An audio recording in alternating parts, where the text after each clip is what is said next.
Kita semua akan pergi. Tapi persoalannya, apa yang akan kita tinggalkan?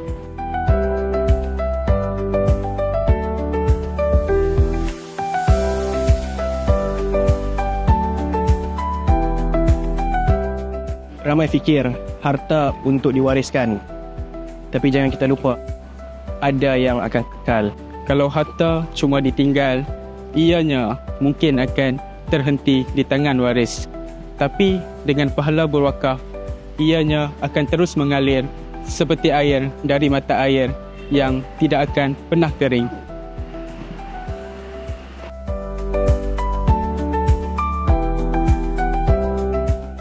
Ramai yang tak tahu, kita boleh tentukan harta kita pergi. Dengan amalan wakaf, insya-Allah amalan kita akan kekal berpanjangan.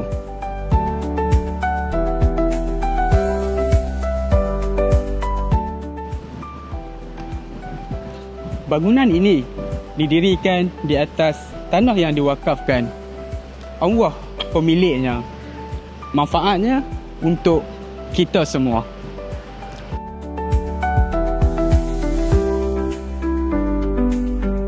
Walaupun sudah lama pewakaf ini tinggalkan kita, namun namanya telah tercapai sebagai hamba yang berbudi di jalan Allah SWT. Mati itu pasti, tapi kebaikan itu kita yang tentukan. Wakaf adalah peluang untuk menimba pahala berterusan meskipun nafas sudah terhenti. Wakaf bukan sekadar amal, tapi satu legasi yang membina kehidupan. Jangan biarkan amalan kebaikan kita terhenti di sini. Mulakan dengan wakaf untuk kemaslahatan ummah yang berterusan.